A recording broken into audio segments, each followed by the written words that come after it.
살다 보면 분노가 치밀어 오를 때가 종종 있습니다. 어떤 사람은 나는 절대로 분노하지 않는다 생각하기도 하지만 그 분노의 표출의 방법이 다를 뿐 전혀 분노하지 않는 사람은 없습니다. 우리는 어떤 일이든지 분노합니다. 저는 여러분 보시기에 굉장히 유하고 좋은 사람처럼 보이지만 그래도 저도 분을 냅니다. 자녀들 키우다 보면 화를 내지 않을 수가 없죠. 도대체가 말을 들어먹지 않기 때문에 자주 화를 내게 되고 분을 내는 것이 전혀 이상한 것이 아닙니다. 목사들은 대부분 위나 장이 좋지 않습니다. 병원에 가보면 아무런 이상이 없습니다 이야기하면서 아마도 스트레스 때문일 겁니다. 그런 이야기를 듣습니다. 목회하다 보면 화가 나는 경우가 많은데 그것을 참다 보니까 병이 생기는 경우가 많다는 것입니다. 이처럼 표현을 안 해서 그렇죠. 목회하면서도 수없이 분노합니다.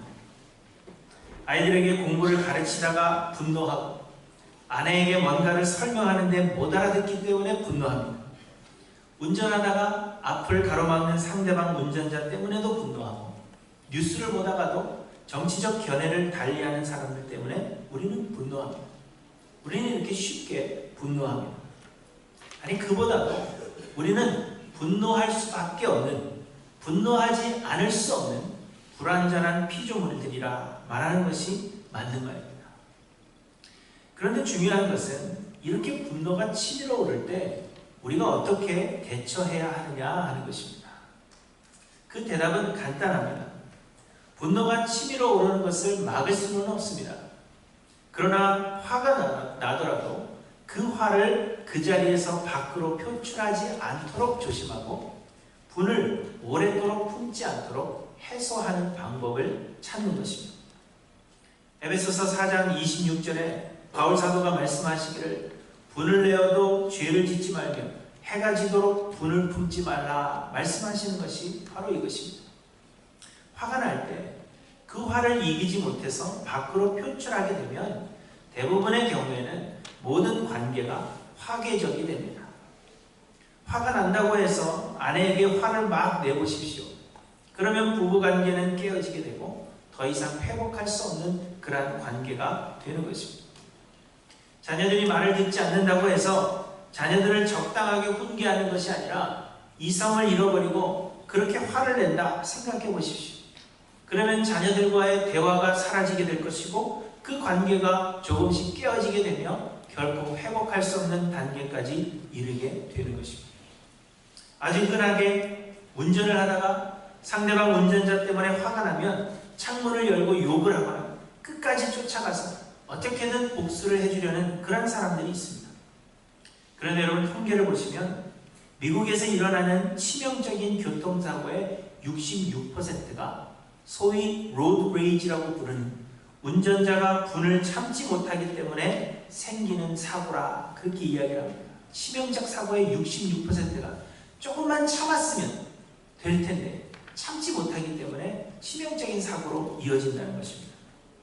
그런데 그 중에 37%는 총기 사고로 연결된다고 합니다. 분을 참지 못해서 차로 들이받는 것도 모자라고 결국에는 총을 꺼내 들어서 총을 쏘게 된다는 것입니다. 여러분 운전하다가 조심하십시오. 화가 나도 참으셔야 됩니다. 총 맞지 않으려면 조심하셔야 됩니다. 이처럼 분을 참지 못하고 밖으로 표출하게 되면 더 큰 문제로 번지게 되는 것입니다. 분을 내는 것은 결코 어떤 문제도 해결할 수 없다는 것을 알아야 합니다. 누군가의 관계를 여러분 끊고 싶으시다면 분을 내십시오. 분을 내시면 그 관계를 아주 쉽게 끊으실 수 있습니다. 그러나 관계가 끊어진 것으로 그치는 것이 아니라 더 큰 문제로 번지게 되는 것을 여러분 경험하게 되실 것입니다. 오늘 본문은 다윗의 아들 압살롬이 죽임을 당하게 되는 이야기를 우리에게 들려주십니다. 다윗을 반역한 압살롬은 지난주에 생각해본 대로 아히도벨의 계략이 아닌 후세의 계략을 따라서 이스라엘 전역에서 군사를 불러모으고 다윗의 군대와 전면전을 치르게 됩니다. 그런데 후세의 계략으로 인해서 충분한 시간을 번 다윗은 다윗을 돕는 사람들로 인하여서 기력을 회복하게 되고 전열을 정비하게 됩니다. 결국 압살롬의 군대는 다윗의 군대 앞에 크게 패하게 되었고 압살롬은 참으로 어이없고 비참한 그러한 죽음을 맞이하게 되었다 하는 것이 오늘 본문의 내용입니다. 그런데 이 압살롬이 이런 최후의 비참한 최후를 맞이하게 된 이유를 우리는 많은 곳에서 찾으려고 합니다. 만약 다윗이 밧세바를 범하지 않았더라면 이 모든 일들이 일어나지 않았을 수도 있었을 것입니다. 암논이 다말을 범하였을 때 다윗이 그 죄에 상응하는 벌을 내리고 다말을 위로해 주었더라면 이런 일이 일어나지 않았을 것이고, 압살롬이 암논을 죽이고 도망하였을 때 다윗이 조금만 더 일찍 압살롬을 불러들여서 좀 더 넓은 마음으로 그를 품어주었더라면 이런 비참한 최후를 맞이하지 않았을지 모릅니다. 우리는 이렇게 압살롬의 죽음에 대한 여러 가지 이유들을 찾습니다. 그러나 여러분, 무엇보다도 압살롬이 그의 마음에 있는 그 분노를 잘 다스릴 수 있었더라면, 그 마음에 있는 그 분노가 있을지라도 그것을 잘 다스릴 수 있었더라면 그 수많은 이유에도 불구하고 이런 결말을 맞이하지 않을 수 있었을 것입니다. 우리가 세상의 모든 환경을 주장할 수 있습니까? 여러분, 그럴 수 없습니다. 우리는 다른 사람의 마음을 움직여 놓는 것도 굉장히 힘들 뿐 아니라 환경을 바꾸어 놓는다 하는 것은 더욱더 어려운 일입니다. 그러나 우리는 적어도 우리의 마음은 지킬 수 있는 것입니다. 그렇기 때문에 압살롬이 다른 환경들은 어찌할 수 없었을지라도 그의 마음을 잘 다스렸더라면 결말은 달라졌을 것이라 하는 것입니다. 하지만 압살롬은 그의 마음에 있는 분노를 다스리지 못했습니다. 암논을 향한 분노, 그의 아버지 다윗을 향한 분노를 다스리지 못한 것이 모든 관계를 파괴해버렸고 결국에는 비참한 최후를 맞이하게 되었다는 것입니다. 그러므로 사랑하는 성도 여러분, 우리는 분을 내지 않을 수는 없습니다. 그러나 분을 내어도 죄를 짓지 않고 해가 지도록 분을 품지 않도록 하나님의 은혜를 간구하시는 저와 여러분들이 되시기를 바랍니다. 우리의 마음과 생각을 지키시는 하나님께서 우리에게 평강을 허락해 주실 것입니다. 오늘은 분노를 다스리지 못한 사람, 이 압살롬의 죽음을 통해서 우리가 어떻게 분노를 다스릴 것인가 하는 것에 대해서 몇 가지 생각해 보고자 합니다. 첫째로는 우리의 내면을 아름답게 단장하는 일에 힘써야 합니다. 우리의 내면, 우리의 속사람, 우리의 마음을 아름다운 사람으로 단장하는 일에 힘써야 한다는 것입니다. 압살롬은 외모가 뛰어난 사람이었던 것으로 알려져 있습니다. 만약 이 잘생긴 순서대로 왕을 뽑는 것이라 한다면 단연 압살롬이 왕이 될 정도로 압살롬은 잘생긴 사람이었다. 성경은 그렇게 말씀하십니다. 사무엘하 14장 25절에 보시면 압살롬에 대해서 이렇게 말씀하십니다. 온 이스라엘 가운데에서 압살롬이 아름다움으로 크게 칭찬받는 자가 없었으니 그는 발바닥부터 정수리까지 흠이 없음이라. 이렇게 이야기합니다. 온 이스라엘에서 압살롬이 가장 아름답고 가장 잘생긴 사람이었는데 발바닥부터 정수리까지 흠이 없었다. 이렇게 표현하고 있습니다. 아마도 저와 견줄 수 있는 그러한 사람이었던 것으로 그렇게 생각이 됩니다. 그리고 이 압살롬의 상징, 압살롬이 잘생겼는데 그의 그 잘생김의 상징은 그의 길고 숱이 많은 머리카락이었습니다. 14장 26절에 보시면 그의 머리털이 무거움으로 연말마다 깎았으며 그의 머리털을 깎을 때 그것을 달아본 즉 그의 머리털이 왕의 저울로 200세겔이었더라. 이렇게 말씀하십니다. 저는 개인적으로 남자 머리가 너무 길고 숱이 많은 건 좋아하지 않습니다. 하지만 당시에는 길고 머리숱이 많은 것을 미남으로 생각했는가 봅니다. 그리고 삼손의 경우를 보면 아마도 머리가 길고 또 숱이 많은 것은 남자다움의 상징으로 여겨졌던 것입니다. 그런데 이 압살롬의 머리숱이 너무 많아서 1년에 한 번 머리를 깎는데 그 무게가 200세겔이었다. 곧 지금으로 하면 5파운드 정도가 됐다는 것입니다. 머리에 5파운드를 이고 다니는 거죠. 그렇지만 어쨌든 이것은 최고의 미모를 가졌다. 최고의 아름다움을 가졌다 하는 그러한 의미입니다. 그런데 여러분, 아이러니하게도 오늘 본문을 보시면 그의 그 자랑스러운 긴 머리 때문에 압살롬이 죽임을 당하게 된 것을 말씀하십니다. 압살롬이 다윗의 군사들을 피해 도망하는데 어느 상수리 나무 밑을 지날 때 그의 그 긴 머리가 상수리 나무에 걸리고 만 것입니다. 그가 타고 있는 노새는 그 밑으로 빠져나갔고 압살롬의 머리는 상수리 나무에 걸려서 압살롬이 나무에 매달리게 된 것입니다. 그리고 이를 발견한 요압 장군과 그의 부하들이 압살롬을 창으로 찔러서 그를 죽인 것입니다. 압살롬의 자랑스러워하는 것이 오히려 그에게 올무가 되었다는 것입니다. 머리가 그렇게 길지만 않았더라면, 머리숱이 조금만 적었더라면 아무런 문제 없이 상수리 나무 밑을 지나갈 수 있었을 것입니다. 그런데 그의 머리가 너무 길고 머리숱이 너무 많아서 상수리 나무에 걸려서 죽을 수밖에 없었다는 것입니다. 머리 없으신 분들 좌절하지 마십시오. 하나님의 은혜입니다. 압살롬이 머리를 깎는데 1년에 한 번 깎았다, 그렇게 말씀하십니다. 아마도 압살롬은 그의 아름다움을 나타내기 위해서 머리 깎기를 원치 않았던 것으로 보여집니다. 긴 머리가 아름다움의 상징이기 때문에 압살롬은 머리를 깎지 않았습니다. 그런데 압살롬이 머리를 1년에 한 번 깎은 것은 그 무게를 견디지 못했기 때문일 것이라 하는 것이 학자들의 생각입니다. 5파운드나 되는 걸 머리에 지고 다니니 그게 얼마나 힘들겠습니까? 그래서 1년에 한 번 그것을 깎았는데 그것도 무게를 견디지 못했기 때문에 깎았다는 것입니다.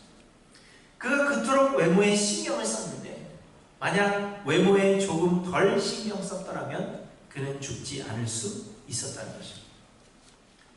하나님은 베드로 사도를 통해서 우리에게 말씀하십니다.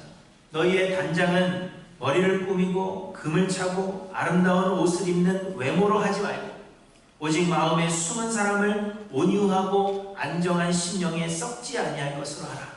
이는 하나님 앞에 값진 것이라 말씀하십니다. 우리는 올해 초에 이미 이 말씀에 대해서 생각해 보셨죠? 그리고 지난 주일 구역 예배 하시면서 아마 이 말씀을 다시 한번 상기하셨을 것이라 생각이 됩니다. 인간의 본질은 영이요 육은 껍데기에 불과한 것입니다. 육은 흙에서 와서 흙으로 돌아갈 것이요 우리의 영이 영원한 것입니다. 그렇기 때문에 우리는 육이 아니라 우리의 겉모습이 아니라 우리의 영을 아름답게 단장해야 한다는 것입니다.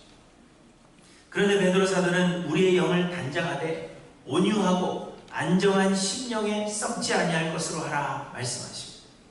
온유함은 예수 그리스도를 대표하는 성품으로 성내지 않으시고 부드러운 성품을 가리키는 것이라 했습니다.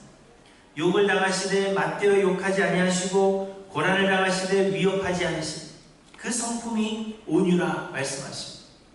곤욕을 당하여 괴로울 때에도 그 입을 열지 아니하시고 마치 도수장으로 끌려가는 어린 양같이 그 입을 열지 아니하신 그 성품이 온유라 말씀드렸습니다. 안정한 심령은 직역하면 조용한 영입니다.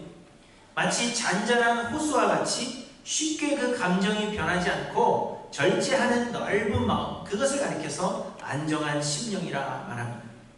이 온유함과 안정한 심령으로 우리의 속사람, 우리의 영을 단장하는 일에 힘써야 한다는 것입니다. 곧 예수 그리스도를 닮아가기를 소망하라 우리에게 말씀하시는 것입니다. 여러분, 압살롬이 그의 외모를 꾸미는 데에 신경 쓸 것이 아니라 거룩하신 하나님 아버지의 그 마음을 담고자 힘썼다면 그 마음의 분노가 치밀어 오를 때에도 능히 다스릴 수 있었을 것입니다. 여러분, 우리의 신앙생활의 목표는 이처럼 예수 그리스도를 닮는 것이어야 합니다. 복받기 위해서도 아니고 구원을 얻기 위해서도 아닙니다. 세상에서 성공하여서 남들보다 더 좋은 모습을 보여주는 것, 그것이 우리의 신앙생활의 목표가 아닙니다. 구원이나 복은 우리의 공로로 얻는 것이 아니라 하나님의 예정하심에 따라 우리에게 거저 주시는 선물입니다. 우리의 어떠함에 따라 우리를 구원해 주시는 것이 아니라 하나님께서 우리를 조건 없이 택하여 주셔서 우리를 구원해 주시는 것입니다. 그렇기 때문에 우리는 복이나 구원 얻는 것이나 세상에서 성공하는 것이나 우리가 신경 쓸 바가 전혀 아니라는 것입니다. 우리는 그저 예수 그리스도 닮기를 소망하여 예수를 따라가는 거예요. 이것이 우리의 신앙생활이요, 우리의 삶의 목표가 되어야 하는 것입니다. 사랑하는 성도 여러분, 여러분은 내면을 아름답게 단장하고자 힘쓰고 있습니다. 여러분은 예수 그리스도를 닮는 것이 우리의 삶의 목표라 그렇게 고백하실 수 있는지를 돌아보시길 바랍니다. 세상에 어떤 좋은 것으로 우리를 꾸민다고 해요. 학벌로, 지위로, 세상의 재물로 우리를 꾸민다 할지라도 그것이 오히려 우리에게 올무가 될 뿐이라 하는 것을 여러분 기억하시길 바랍니다. 예수 그리스도께 표대를 세우고 예수 닮기를 소망하심으로 분노를 다스릴 줄 아는 저와 여러분들이 되시기를 바랍니다. 우리가 환경은 변화시킬 수 없지만, 상황은 변화시킬 수 없지만, 그러나 우리가 예수 그리스도를 닮아가고자 힘쓰고 노력한다면 우리 안에 거하시는 하나님의 성령께서 우리 안에 충만하게 역사하셔서 우리로 하여금 기꺼이 그 마음을 다스리게 하실 것입니다. 둘째로, 우리가 분노를 다스리기 위해서는 죽어야 합니다. 다윗은 비록 압살롬이 반역을 하였다 하더라도 아들을 죽일 수는 없었습니다. 그래서 요압 장군을 비롯한 군 지휘관들과 모든 백성들 앞에서 아들 압살롬을 살려줄 것을 부탁합니다. 5절에 보시면 나를 위하여 젊은 압살롬을 너그러이 대우하라 이렇게 부탁합니다. 그래서 도망하는 압살롬이 나무에 달리게 되었을 때 다윗의 부탁하는 말을 들은 군사들은 압살롬 죽이기를 주저하였습니다. 그러자 뒤따라온 요압 장군이 창으로 압살롬의 심장을 찔렀고 요압의 부하들 10명이 압살롬을 쳐 죽인 것입니다. 여러분, 아들을 죽일 수 없었던 것은 아버지의 마음입니다. 아들이 아무리 나에게 잘못했다고 해도 아버지라면 어떻게 아들을 죽일 수 있겠습니까? 그러나 그 아들이 죽지 않으면 그로 인해서 다윗뿐 아니라 수많은 백성들이 고통을 당하게 될 것은 불보듯 뻔한 일입니다. 압살롬이 암논을 죽이고 도망하였을 때 다윗은 압살롬을 찾지 않았지만 그런 관계를 안타까워해서 압살롬을 다시 데려올 것을 제안했던 사람이 요압 장군입니다. 그러나 다윗 곁으로 돌아온 압살롬의 마음에 분노가 사라진 것이 아니었습니다. 압살롬은 오히려 그 오랜 시간 동안 다윗을 반역할 그 계획을 세웠던 것입니다. 그것을 옆에서 지켜본 요압 장군으로서는 아버지의 마음이 그러하더라도, 아들을 죽일 수 없는 아버지의 마음이 그러하더라도 압살롬이 죽는 것 외에는 이 악순환을 끊을 방법이 없다, 그렇게 생각했을 것입니다. 자기가 이야기해서 압살롬을 데려오게 했지만 그렇다고 해서 분노가 사라진 것이 아니었어요. 오히려 그 오랜 시간 동안 아버지를 반역할 계획을 세웠습니다. 압살롬의 입장에서는 살려둔다고 해서 좋을 것이 없다, 그렇게 생각했다는 것입니다. 그래서 요압은 망설이고 있는 군사들에게 이야기합니다. 나는 너처럼 지체할 수 없다, 그렇게 이야기합니다. 압살롬의 심장을 찔러 죽였습니다. 압살롬이 죽어야만 끝나는 것이었기 때문입니다. 마찬가지로 본성이 죄뿐인 우리들은 우리 스스로 노력하여 분노를 제어할 수 없습니다. 아무리 우리가 예수 그리스도의 성품을 닮으려고 노력해도 우리 능력으로는 그렇게 할 수 없다는 것입니다. 우리는 모두 죄인들이기 때문에 우리의 마음에 있는 그 분노를 우리는 스스로 제어할 능력이 없습니다. 아무리 노력해도, 아무리 많이 용서해줘도 우리는 우리 안에 있는 그 분노를 제어하지 못합니다. 그래서 죽는 것 외에는 방법이 없다는 것입니다. 우리가 죽어야만 우리 안에 분노 역시 죽게 되는 것입니다. 그러나 여러분, 우리가 죽는다면 모든 것이 끝이요 회복이 없습니다. 그저 우리가 죽는 것으로 끝나는 것이요, 우리가 영원한 형벌을 받는 것으로 끝나는 것입니다. 그래서 하나님은 우리를 대신하여 하나님의 독생자 예수 그리스도를 십자가에 못 박으신 것입니다. 압살롬은 자기의 분노를 이기지 못한 결과로 나무에 달리게 되었지만 예수님은 그 온유한 성품에도 불구하고 우리를 대신하여 나무에 달려 죽으신 것입니다. 자기를 반역한 아들의 그 죽음도 그렇게 마음이 아프다면 죄 없이 십자가를 지신 예수 그리스도의 아버지 하나님의 마음은 여러분 어떠했을까 한번 생각해 보시길 바랍니다. 아들을 내어주신 것은 하나님께도 큰 아픔이 되었을 것입니다. 하나님이기 때문에, 신이기 때문에 아무도 아무런 아픔도 없이 그저 아들을 내어주실 수 있을 것이라 수많은 사람들이 그렇게 생각합니다. 그러나 그렇지 않죠. 아들을 내어주신 그 하나님 아버지의 마음은 우리의 마음보다 더 아팠을 것이 분명합니다. 그럼에도 불구하고 하나님은 우리와 같이 형편없고 가치 없는 자들을 위해서 아들을 죽이시기까지 우리에게 내어 주신 것입니다. 아들의 그 죽음이 아니고서는 우리를 구원할 다른 길이 없기 때문에 아들이 죽지 아니하고서는 그 아들이 우리를 대신하여 죽지 아니하고서는 우리 안에 끓어오르는 그 분노, 마치 브레이크가 고장난 것과 같이 달려드는 우리의 그 분노를 결코 막을 길이 없기 때문에 하나님은 우리 대신 아들 예수 그리스도를 보내주시기로 결정하신 것입니다. 그렇다면 여러분, 이 예수 그리스도의 십자가가 결코 헛되지 않아야 할 것입니다. 우리는 예수 그리스도의 십자가에 우리 자아를 못 박아서 예수 그리스도의 죽음과 연합해야 하고, 이제는 내 안에 예수 그리스도만이 살아 역사하시도록 예수 그리스도의 부활과 연합한 자가 되어야 할 것입니다. 그렇지 않고서는 우리의 분노를 다스릴 능력이 우리에게는 없는 것입니다. 내가 죽지 아니하고서는, 그 십자가에 나를 못 박지 아니하고서는 내 분노는 죽지 않습니다. 사랑하는 성도 여러분, 예수 그리스도와 연합한 자가 되셨습니까? 예수 그리스도만이 우리의 구원주시오, 우리의 삶의 온전한 주관자가 되시며 나는 이미 죽었고 나는 이미 없다, 그렇게 자기를 부인하실 수 있는지 여러분의 삶의 모습을 돌아보시길 바랍니다. 여러분, 그리스도와 연합하는 것은 우리의 의지로가 아닌 성령의 역사하심으로만 가능합니다. 그러므로 우리의 삶을 돌아보셔서 주께 온전히 굴복하며 하나님의 은혜를 간구하시는 저와 여러분들이 되시기를 주님의 이름으로 간절히 축원합니다. 셋째로, 분노를 다스리려면 하나님께만 토로해야 합니다. 분노를 다스린다는 것은 그저 분노를 참는 것을 의미하지 않습니다. 압살롬은 마음의 분노를 바로 표출하지 않고 그 분노를 잘 참았습니다. 암논이 다말을 범한 사건이 있을 때 압살롬이 다말에게 이렇게 말하며, 내 오라버니 암논이 너와 함께 있었느냐? 그러니까 암논이 너에게 이 짓을 했느냐? 그런 이야기죠. 그러나 그는 내 오라버니니 누이야, 지금은 잠잠히 있고 이것으로 말미암아 근심하지 말라 이야기합니다. 다말을 범했는, 자기 누이를 범했지만 참으라는 겁니다.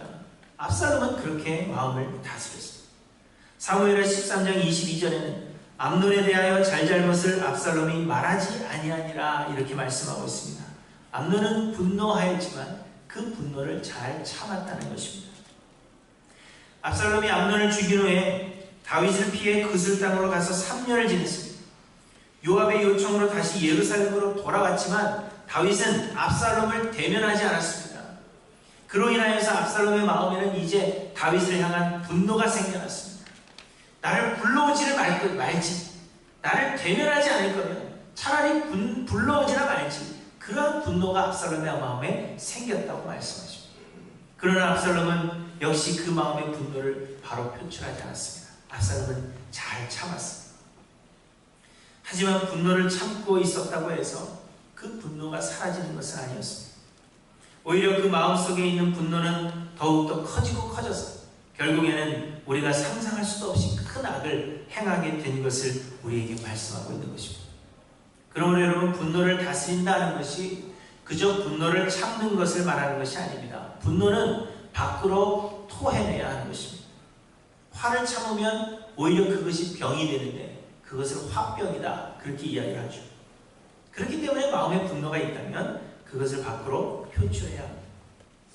그러나 그 분노를 다른 사람에게 뿜어내라 하는 것은 결코 아닙니다. 우리의 분노가 다른 사람을 향하게 된다면 그것이 죄가 되는 것이요, 더 큰 문제를 발생하게 되는 것입니다. 대신에 우리는 그 분노를 표출하되 우리 하나님께만 그 분노를 토로해야 된다는 것입니다. 사람을 향해서 분노를 표출하는 것이 아니라 우리 마음속에 있는 그 마음, 그 분한 마음을 하나님 앞에 가지고 나가서 하나님 앞에만 토로해야 된다는 것입니다. 암논이 다말을 범했습니다. 압살롬이 암논을 죽였습니다. 그리고 압살롬이 다윗을 반역하였습니다. 이 일들을 경험하면서 다윗 역시 그 마음에 분노했을 것입니다. 화가 치밀어 올랐을 것입니다. 암논이 다말을 범하였다는 소식을 듣게 되었을 때 사무엘하 13장 21절에 보시면 다윗 왕이 이 모든 일을 듣고 심히 노하니라 이렇게 말씀하십니다. 다윗도 역시 분노하였다는 것입니다. 그런데 여러분, 다윗은 이 분노를 어떻게 다스렸을까요?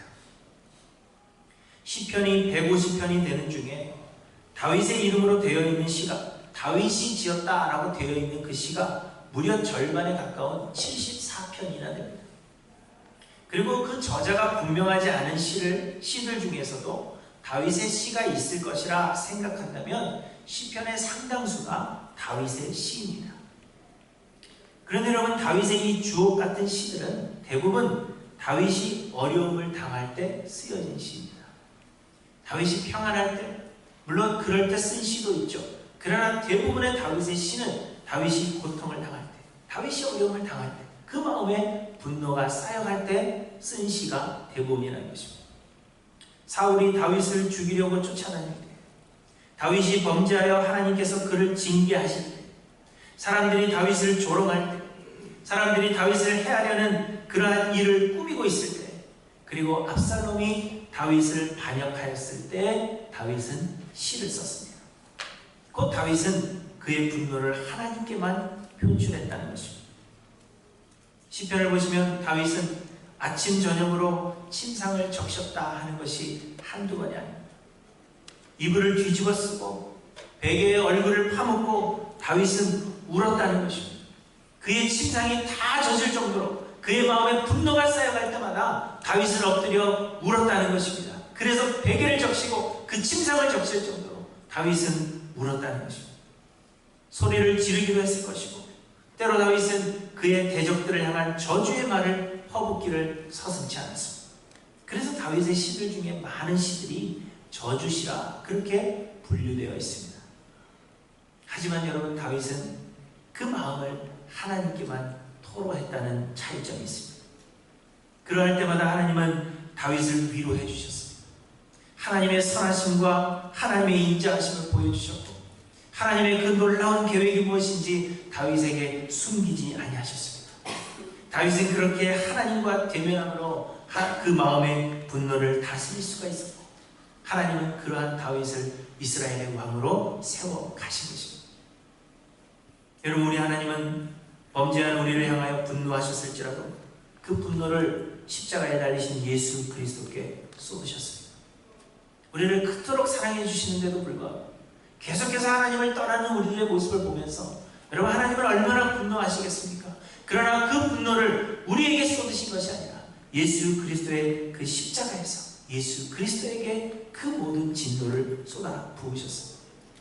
예수님은 하나님께서 대신 쏟아부으시는 그 진노하심으로 말미암아 십자가에 달려 죽으셨습니다. 그러나 하나님은 그를 다시 살리심으로 완전한 승리를 거두셨습니다. 그리고 이제 그 승리하신 예수 그리스도께서 온 세상을 공의로 심판하실 것이라 우리에게 말씀하시는 것입니다. 우리의 죄로 인하여 하나님의 진노를 짊어지셨던 예수님은 우리의 마음을 아시고 우리의 그 아픔을 아시고, 그래서 우리를 불쌍히 여기시는 대제사장이 되신다는 것입니다.